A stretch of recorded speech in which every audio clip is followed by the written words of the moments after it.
భీమవరంకు డిస్కౌంట్ల పండుగ తెచ్చింది కేకే స్టోర్స్. ధరల్లో చౌక చౌక. కేకే stores, PP road, Bhimavaram. Game over, Khel ఖతం, దుకాన్ బంద్. ఇప్పుడు పాకిస్తాన్ పరిస్థితి అదే. ఎవరు ఊహించలేదు 48 గంటల్లో కథ ముగించేసేటువంటి అవకాశం ఉంటుందని. పాకిస్తాన్ పైన యుద్ధం మొదలైతే తరాల తరబడి మరి పోరాటం చేస్తామనేటువంటి వాదన చేసినటువంటి పాకిస్తాన్ నాయకులు, అంటే ముఖ్యంగా భారత్తో యుద్ధం జరిగితే కనుక తరాల పాటు యుద్ధం చేయడానికి సిద్ధంగా ఉన్నామని చెప్పినటువంటి పాకిస్తాన్ నాయకులు పలాయనం చిత్తగిస్తున్నారు. పాకిస్తాన్ ప్రధాని పారిపోతున్నట్టుగా సమాచారం వస్తుంది. భారతదేశానికి రక్షణ కవచంలా, ఒక సుదర్శన చక్రంలాగా S-400 క్షిపణి విధ్వంసక వ్యవస్థలు నిలిచాయి.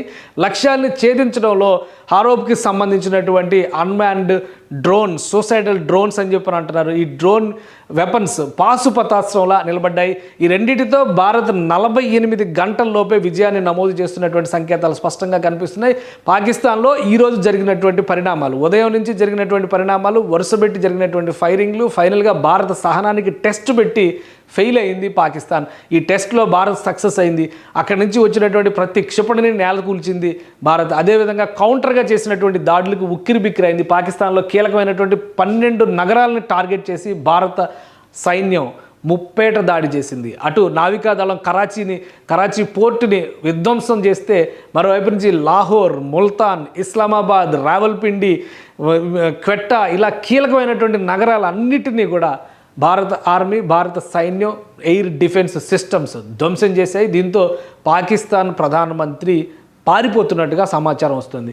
అలానే ఈ అటాక్ జరిగినటువంటి ఆపరేషన్ సింధూర్ అటాక్ జరిగినటువంటి సందర్భంలో పాకిస్తాన్ ప్రధానమంత్రి షాబాజ్ షరీఫ్ ఒక స్టేట్మెంట్ ఇచ్చారు. భారతదేశం ఆనందిస్తున్నటువంటి ఈ తాత్కాలిక ఆనందాన్ని శాశ్వత దుఃఖంగా మారుస్తాం అనేటువంటి ఒక పెద్ద వార్నింగ్ ఇచ్చారు.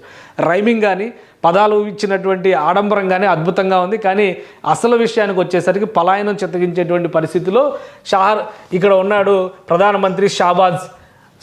దీనికి సంబంధించి షాబాజ్ షరీఫ్ తనకు సంబంధించిన కీలకమైనటువంటి అనుచరగణంతో కొంతమంది కీలక అధికారులతో పాటు ఒక ప్రత్యేక విమానంలో వెళ్ళిపోతున్నట్టుగా సమాచారం వచ్చింది. ఈయన ప్రస్తుతం పాకిస్తాన్లో ఉన్నటువంటి లాహోర్లో ఉన్నట్టుగా తెలుస్తుంది. రాజధాని ఇస్లామాబాద్లో లేరని. కానీ 2 విమానాలు, ఒకటి ఇస్లామాబాద్ నుంచి వెళ్తుంది, మరొక విమానం లాహోర్ నుంచి వెళ్తుంది. ఈ 2 విమానాల్లో ఆయన తన బృందంతో వెళ్ళిపోయొచ్చు, లేదా లాహోర్లో ఉంటే కనుక ఖచ్చితంగా లాహోర్ విమానం నుంచి వెళ్ళొచ్చు అని చెప్పి అన్నారు. ఒకసారి చూద్దాం మనం ఫ్లైట్ రాడార్కి సంబంధించినటువంటి లైవ్ రిపోర్ట్. పాకిస్తాన్ గగనతలం స్థితిగతులు ఏంటి అనే దాన్ని ఒకసారి విశ్లేషిద్దాం.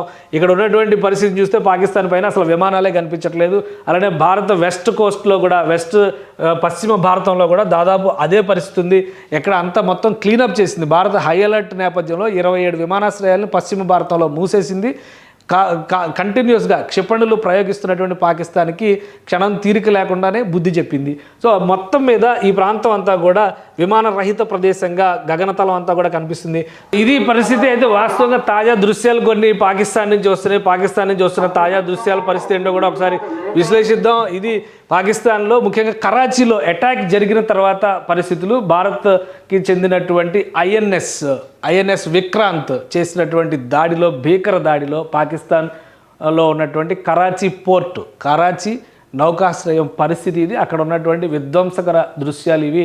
దాదాపుగా పాకిస్తాన్గా హాల్ దేకో అంటూ ఇవన్నీ కూడా సోషల్ మీడియాలో వస్తున్నాయి ఇప్పుడు. సో ఇది పాకిస్తాన్ పరిస్థితి. అందుకని చెప్పనే షాబాజ్ షరీఫ్ కూడా తన బృందాన్ని తీసుకుని పారిపోతున్నారు. సో ఈ విమానాల్లో ఆయన ఎక్కడో దగ్గర ఉండొచ్చు ఈ విమానాల్లో అనేటువంటి సమాచారం వస్తుంది.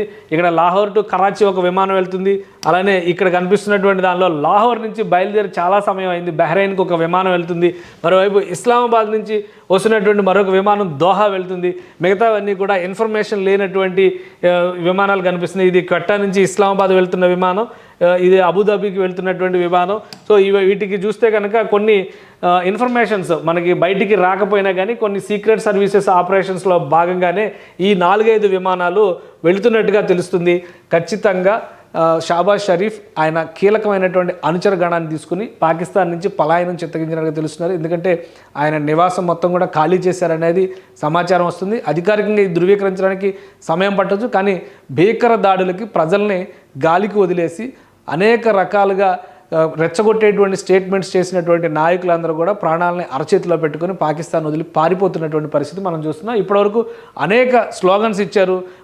మతోన్మాద స్టేట్మెంట్స్ ఇచ్చారు, అలానే తీవ్రవాదాలని రెచ్చగొట్టేటువంటి మాటలు చెప్పారు. కానీ అసలు విషయం వచ్చేసరికి చేతులు ముడుచుకుని తప్పించుకునేటువంటి పరిస్థితుల్లో ఇప్పుడు పాకిస్తాన్ నాయకత్వం ఉంది. సో ఈ దాడులన్నిటికీ కూడా సమాధానం చెప్పేటువంటి క్రమంలో జరిగినటువంటి దాడులుగానే భారతదేశం చెబుతుంది. ఇప్పటివరకు జరిగినటువంటి పాకిస్తాన్ చేసిన మిసైల్ అటాక్స్, వాటికి జరిగినటువంటి కౌంటర్ అటాక్స్కి సంబంధించినటువంటి అంశాలపైన అంతర్జాతీయ స్థాయిలో కీలకమైనటువంటి దేశాలకు, యూరోపియన్ యూనియన్ లాంటి ప్రధానమైనటువంటి కూటములకు కూడా, నాటో లాంటి కూటములకు కూడా వివరించేటువంటి ప్రయత్నం భారత నాయకత్వం చేస్తుంది. సో తెల్లారిన తర్వాత పరిస్థితి ఎలా ఉంటుంది, పాకిస్తాన్ పరిస్థితి ఎలా ఉంటుంది, అది కూడా ఆసక్తికరమైనటువంటి మలుపుగా కనిపిస్తుంది. పాకిస్తాన్ ఇకనైనా బుద్ధి తెచ్చుకుని ఉగ్రవాదం మోకలని తన భూభాగం నుంచి కనుక తరిమివేస్తే పరిస్థితులు చర్చలు జరపడం ద్వారా అన్ని అంశాలని కూడా పరిష్కరించుకోవడానికి అవకాశం ఉంటుంది. లేదంటే కనుక మరోసారి ఇంకా భారతదేశానికి సంబంధించినటువంటి విశ్వరూపం చూడాల్సినటువంటి పరిస్థితి కనిపిస్తుందని అనుకుంటున్నారు. ఇంకోవైపు నుంచి చూస్తే కనుక పాకిస్తాన్లో సైన్యం పరిస్థితి ఇప్పుడు అగమ్య గోచరంగా ఉంది. నాయకత్వం దిశ దశ లేనటువంటి పరిస్థితిలో సైన్యం ఏ విధంగా వ్యవహరిస్తుంది, మరొకసారి పాకిస్తాన్లో సైనిక తిరుగుబాటు దిశగా పాకిస్తాన్ వెళుతుందా అనేటువంటి సందేహం కూడా కలుగుతుంది. పాకిస్తాన్ రాజకీయాల్లో సైనిక తిరుగుబాటులో సహజం కాబట్టి రాజకీయ నాయకత్వం ఫెయిల్ అయినటువంటి సందర్భంలో సైనిక తిరుగుబాటు తప్పదా అనేటువంటి సంకేతాలు కూడా కనిపిస్తున్నాయి. సుమన్ టీవీలో మీ పర్సనల్ అండ్ బిజినెస్ ప్రమోషన్స్ కోసం కింది నెంబర్కి కాంటాక్ట్ చేయండి.